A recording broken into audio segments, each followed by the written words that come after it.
Hello, everyone. Welcome to my novel writing diary.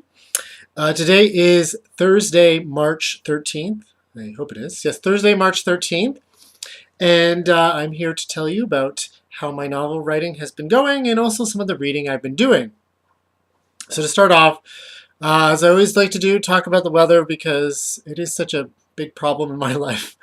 Today it was cold and it's supposed to be getting warmer, but it was so brutally cold this morning. It's awful.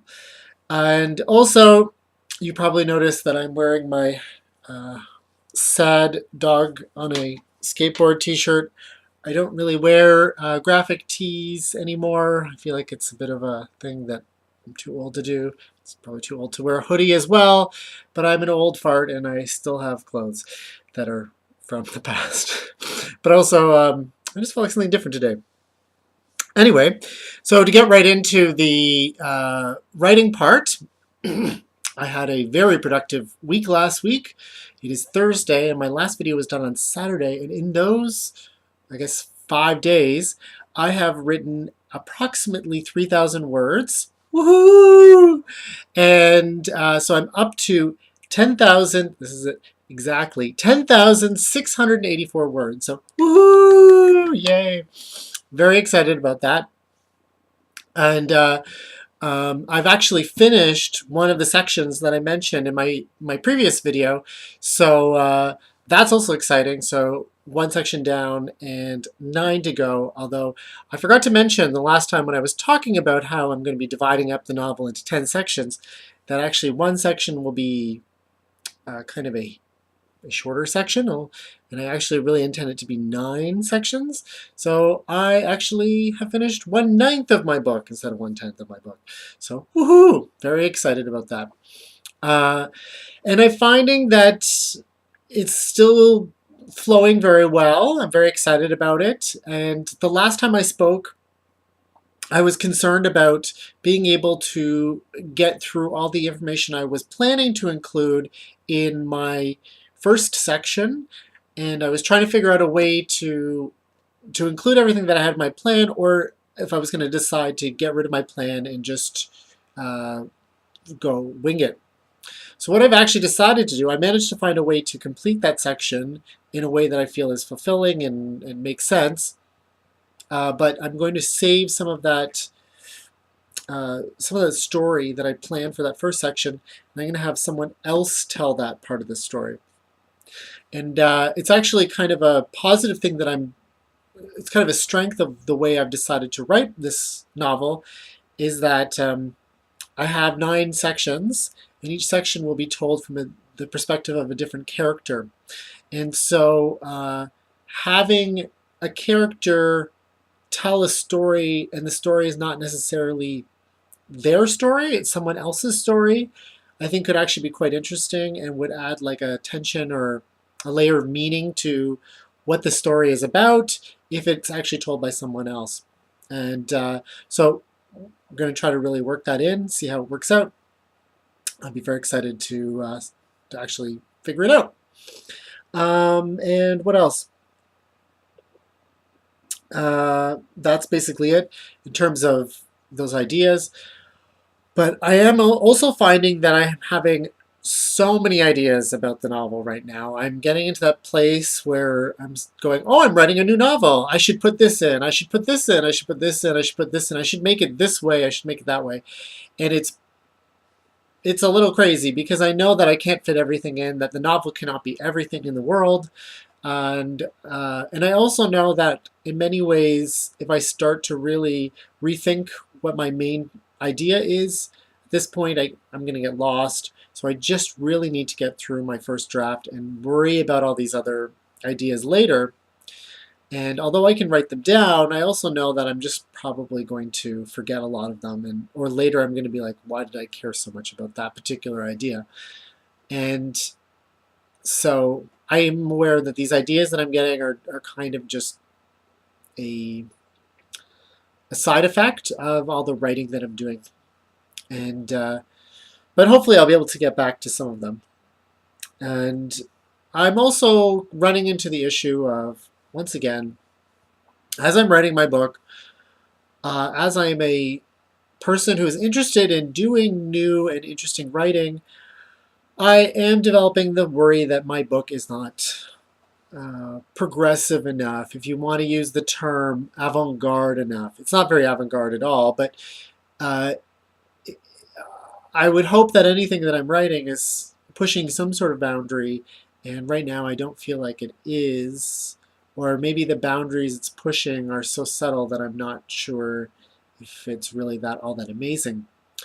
And this kind of leads into the reading. I'm still reading Flaubert, but I actually, like last week, I started reading the notes. I hadn't even realized they were there. And this week I read the introduction. And Lydia Davis provides a lot of feedback or a lot of information about Flaubert's writing process.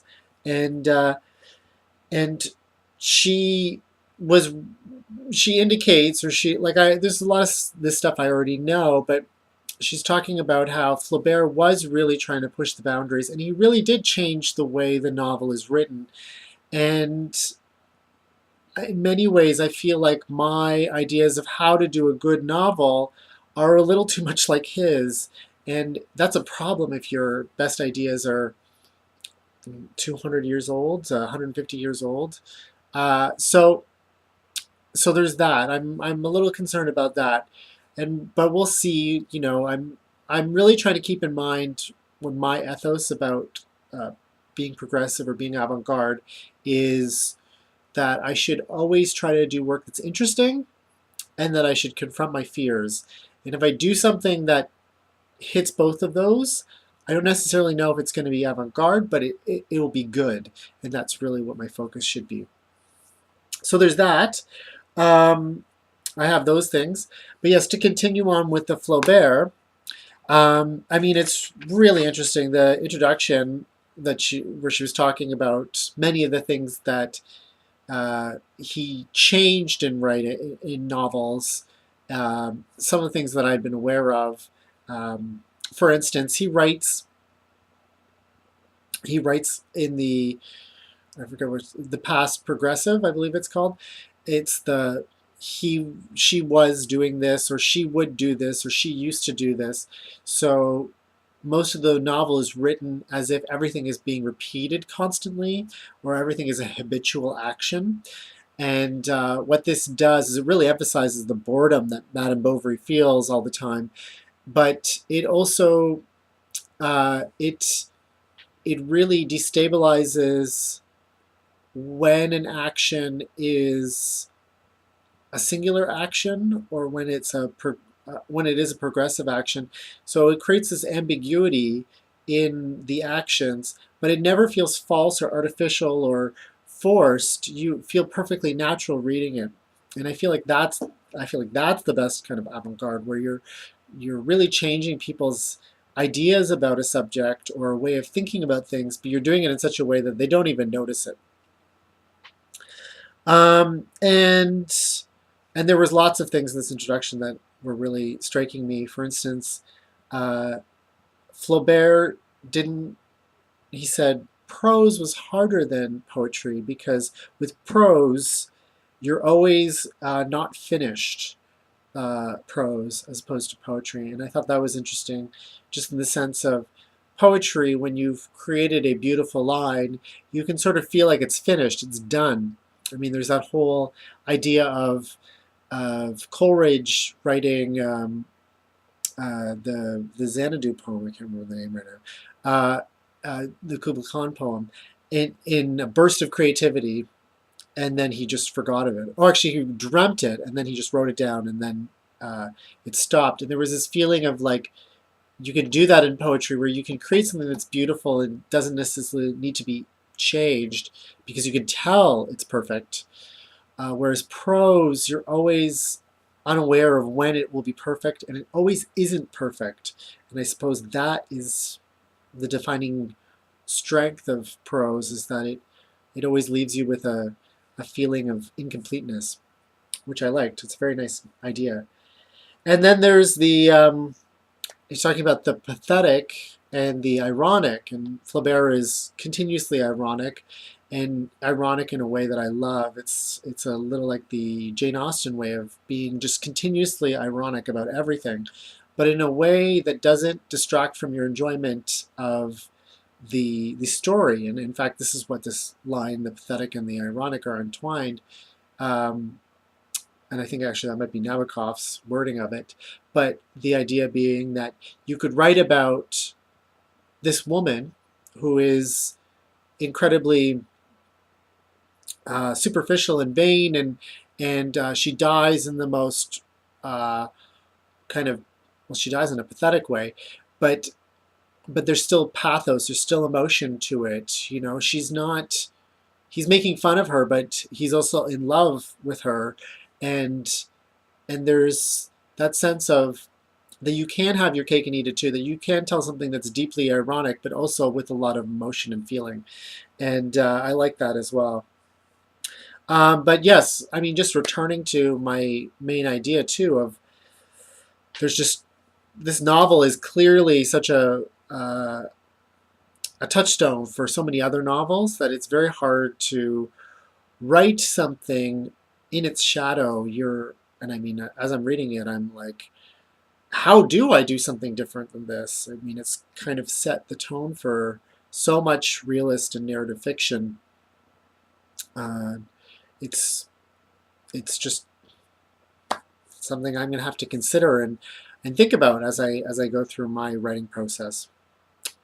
So that's essentially all I want to talk about this week.